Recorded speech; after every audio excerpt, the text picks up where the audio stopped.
we're back on the El Camino. The exhaust is finished up. I'm gonna piddle around the engine bay and just see what I can figure out. Starting with this radiator, I want to get this thing mounted, and I gotta get that little T installed so I can hook up the vent line to it. Might have to get creative with it. First step of business is, I think, the shroud itself held the old radiator down, given that there are rubber mounts inside up top there. So I'm gonna have to cut this guy down, and I hope that radiator is held in enough with just that top shroud screwed into the support. Next thing I gotta do is get these transmission cooler lines hooked into the existing terminals here. I'm gonna go in series with the radiator and a transmission cooler. So essentially what we're trying to do is we're trying to take some of the effort out of the stock radiator here. I'm really hoping I can just get away with using this. There's a chance that if you run your own transmission cooler separate, it could actually be too cold, which is not a good thing. You want it up at the operating temperature, just like an engine. So after we figure that out, we got our fan.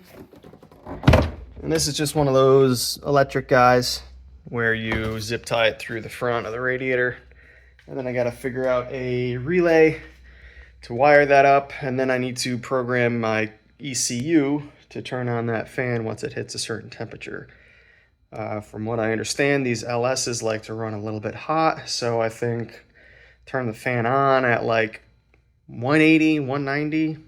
I don't know. I apologized in advance if anybody's got a 87 El Camino with a V6 and a geriatric throttle body injection unit, if you actually need this fan shroud.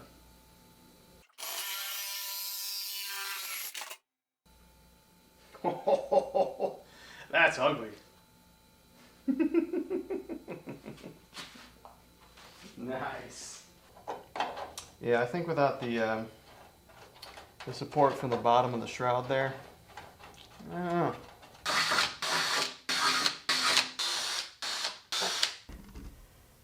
Come on, that's bad even for me. Worse or better?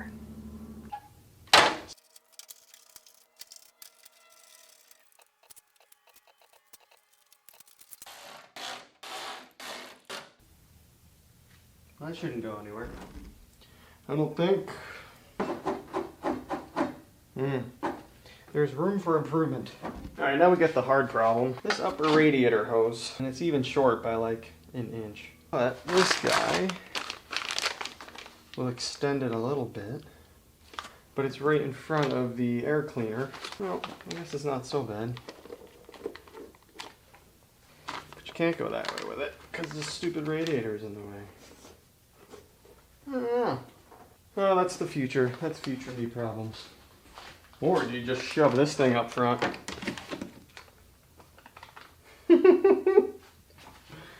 Oh, that looks so dumb. Nope. Anyway, I got this guy, which gets inserted in here at some point.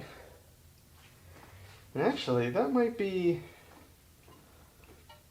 the solution to my problem right there.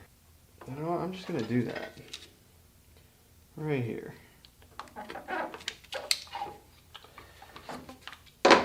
Okay. So now we got this 90. We got this guy coming in here.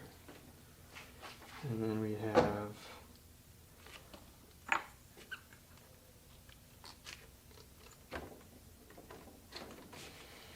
that, which doesn't work very well at all. Time to get this guy installed. So this is a transmission cooler, comes with a bunch of lines, and according to this screenshot I took of a random search result on Google, that's what I'm going to do. So I have one of these lines marked as L for lower, which is the low pressure return. So that guy is going to be put into right there. And this guy's a high pressure, so he's going to get sent to the front. Got Gotta make some lines, probably gotta cut some hoses. Oh, this thing's tiny. Huh. How cute. Oh, who mows their lawn at noon? Although this guy says you put it through the radiator. This method provides maximum cooling by returning the coldest oil directly to the transmission. I'm going to ignore the instructions and do what Google says.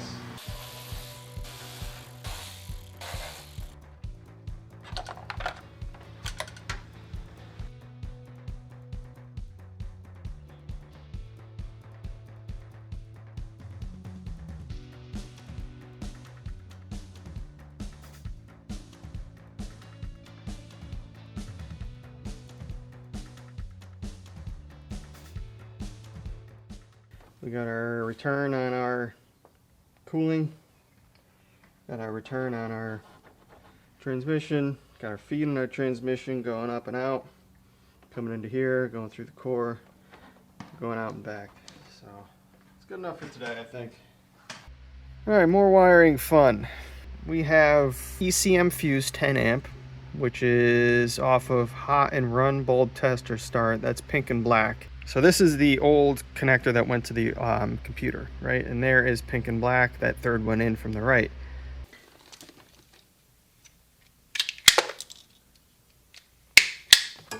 All right, pink and black. Coming off the ignition fuse. And red and white is our switched power for our ECU. So once this all works, I'm gonna neaten up the wires, shorten up everything, and solder it and heat shrink it. But for now, these little guys should do just fine. Although, you know, a temporary solution has the tendency to turn into a permanent solution. But this whole freaking setup is temporary anyway. Where'd my crippers go?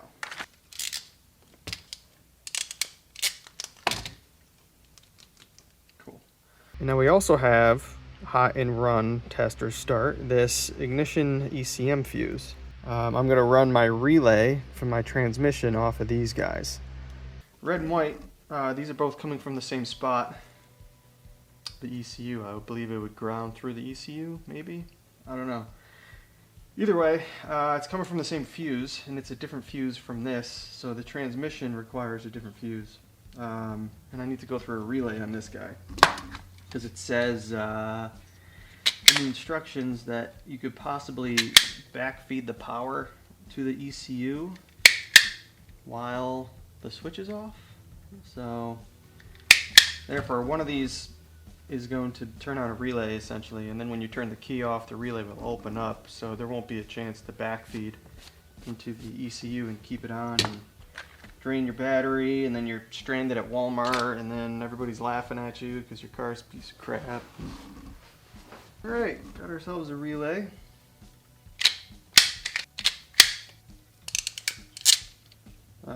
Black will go to ground, so I'll just ground everything here together somehow. Look at that, man. All the wire colors match up. That's super convenient.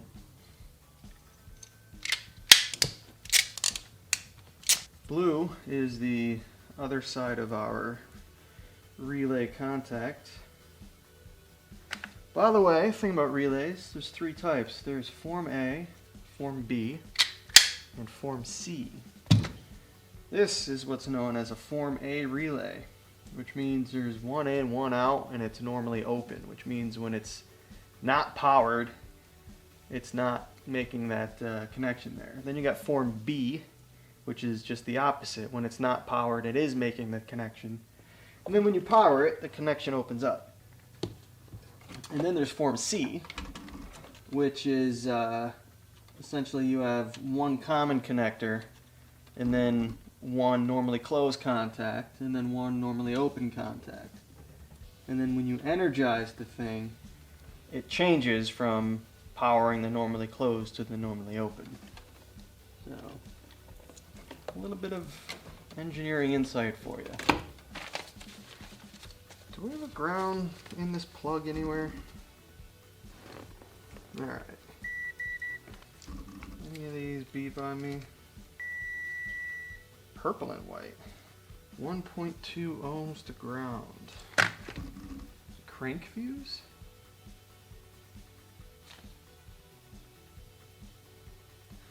That doesn't make any sense. I just need a black wire from in here somewhere. Yeah. Okay. Let's just go to chassis. We'll steal that wire. Oh my goodness. Down to the last wire. This tan and white is the fuel pump that runs that way and then back. This relay here on the Terminator harness is the fuel pump relay. You can see that green wire coming out of that. That is the fuel pump source. So I need to hook up that green wire into that tan and white wire, and we're off to the races. The only problem is it's way out here, and that's really unfortunate because inside this loom it's like taped every 6 inches. So in order for this to be really clean, I have to essentially split the loom and peel the tape, or like extract this guy through, and that's just really annoying. Or I can just cut the wire there and then crimp it to the tan wire and then leave this dangling, but then you got a wire that's not doing anything. Well, I did the thing. I can neaten this up later, but it's coming out. Just gotta do it from the rest. Hopefully it's not taped too tight and I can just get a good yank on it from the inside after I get down to about there. All right, this just turned into a project on its own accord, but I'm really happy I did this because this is not just the fuel pump relay, it also powers the fuel injectors. Hidden just underneath this wiring loom, as soon as this went in, is this junction with 3 wires. And I believe this gets split off to other parts of the system that need to come on when the fuel pump comes on. So I'm glad I didn't pull on this guy too hard, but this guy's coming out nice and easy now that I unwrapped it. So this goes through our fuel pump, and then I can tape everything back up, make it pretty, and then we will still have injectors because I was about to cut it. And this thing wouldn't have ran, and I would have been scratching my head for 2 hours wondering why. I'm a really big fan of this harness tape. It's just nice cloth. It's not gonna get sticky like the vinyl tape. Right, so we got our relay, our fuse, got our CAN bus connector. This goes to the screen, and then eventually my dash. More about that later. This is switch power and ground going up there somewhere. And we have our fuel pump wire, which is super long right now. All right, let's talk alternator and charging system. So we have our alternator here. This is a, modern-ish GM. So it's got the 4 pins and then the 1 charge lug, and then it's grounded through the rest of the body. So I need to check the ground, but I have a plan on how to wire this anyway. This is the original cable from the El Camino. I believe this went to the starter and this went to the old alternator. And this one is significantly higher power output. And I'm going to use this large cable to go to the alternator. So this will take all the current we ever are going to be putting out by this guy. That's going to the battery. And then this is a factory splice here. So I'm going to cut this and splice that into the loom going to the ECU. And then from the starter, the body harness gets hooked up through a couple of, I think these are fusible links somewhere in there. But that should be most of the power hooked up and figured out. I didn't want to put any cables up here, but this just made so much sense to use. All right, thanks to dirtydingo.com. They have a great explanation on how to use these alternators, including, what size wires to use if you got a Camaro versus whatever. Anyway, this is what we're looking for here. And I have the plug I got off the LS harness that I got from the junkyard. And we have P, which I'm not using, so that's the one on the left. It's bent over. That'll just be, you know, taped up. L is going to the bulb, so I still have the bulb on my dash, so I'm running that there. And then IF and S, 12 volt when there's no alternator. And then we have battery positive voltage, fused 5 amp.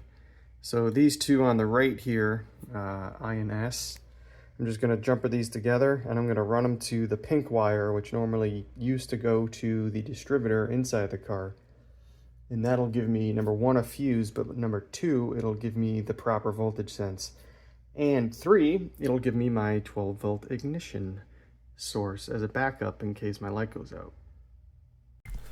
All right, Editor Smiley here from the office. I tried following that dirty dingo diagram, but it was not working with the brown wire heading to the dash. So I did some digging on the internet, and I found that you can put a resistor to that charging light terminal that basically mimics the presence of an incandescent light bulb. I heard through my research that you wanted a 1/2 watt resistor. I only stock 1/4 watt, and I didn't feel like waiting. So I took 2 1/4 watts, twisted them together, and what that does is it basically doubles the current capacity because you got, you know, 2 parallel paths running down there. But it also halves the resistance of those resistors. So they said 480 ohms, so double that, 960 ohms. So I took 2 960s, I twisted them together, I threw it in there, and I'm getting charge out of the alternator. I'm getting 14.5 volts, which seems like on the high end, but again, it seems from my research that that's safe. So if I blow up the battery, I'll have to try to fix that. But until then, I'm just gonna let it ride. We are down to the fiddly bits now. Essentially making sure the fluids are in. So I'm doing coolant right now. Overflow bottle is hooked up. Got the steam port T hooked up. Bottom and top lines all are nice. Once this is done, I'm going to do a final check on wires. Disconnect the injectors and disconnect the spark plugs as well. And I'm going to hook power up. Make sure nothing's going totally wrong. Get the wires away from the headers. I also need to hook up our vacuum sense port here. Last time I just taped it into this guy. I'm just going to do the same. Eventually I'll have a T going to the brake booster here, but I don't have that up yet. I just want to fire it up and check the computer for oil pressure. Then we'll be good. All right, we got everything's basically hooked up now. Let's turn the key on and see if we get the computer doing the computer stuff. All right, also gonna get you from this angle here. Key in. I hear our fuel pump. Monitor, multi-gauge, sensors. Here we go. We want oil pressure. There it is. All right, let's give her a crank. Make sure I'm in park, which I am. Hit the brake, I guess.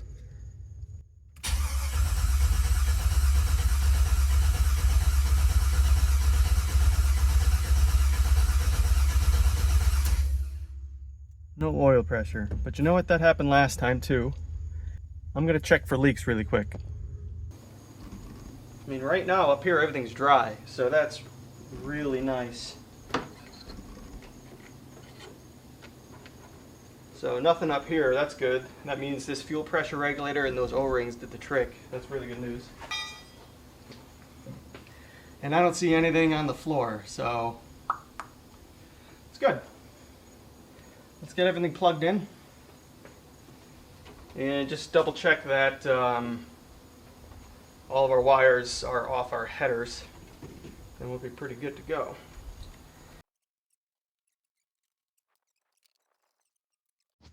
All right, so we got everything plugged in.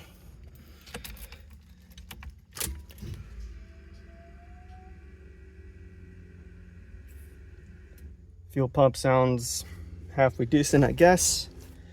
We got lights on in there. Let's just see what happens.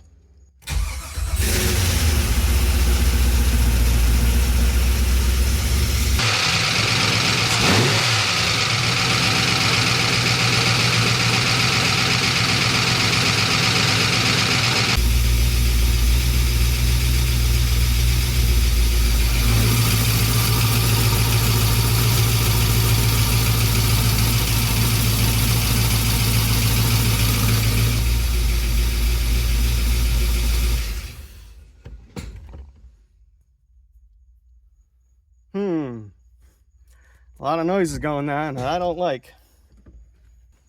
Transmission worked though. Huh.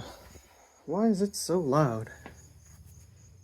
Alright, coolant didn't move much. In fact, some spilled out. But I don't think the thermostat opened. Yeah, probably didn't get hot enough for that. Gotta let it idle some more, but it's making some weird ass noises that I don't really like. I'm gonna sleep on this one. Post the video to the LS swap group, see what they think, and catch you guys in the morning. You can see here that there is almost no daylight, and especially that one in the back. Yeah, that's, come on, focus. That's got to be contacting right there. So I think that's where a lot of my noise is coming from as well. Unfortunately, I have to take the entire rest of the exhaust apart. Well, probably up to here to get this header out. Really annoying. More beatings are in my future. I took care of the headers, so now you can see there is lots of daylight in between that and the frame. So that shouldn't be making any noise anymore. I also tightened up everything because as soon as I took that header out, the entire exhaust system collapsed. So that was fun. Let's start her up, see how she sounds, and hopefully all those bad noises have gone away.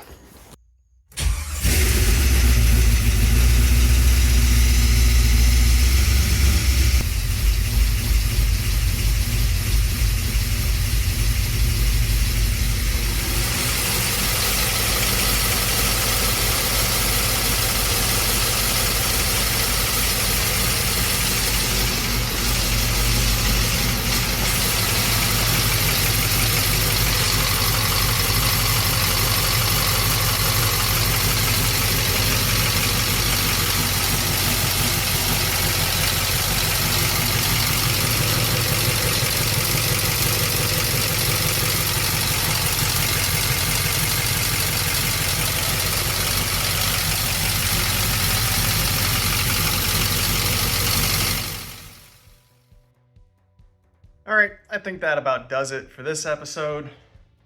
Lots of progress. She runs, she shifts, we got tires spinning, all the wiring's good. But now we need to figure out why it's making all this stupid noise. I have a bunch of ideas and we'll take care of that in the next episode. Maybe clean up some of the wires too. Anyway, thanks for watching.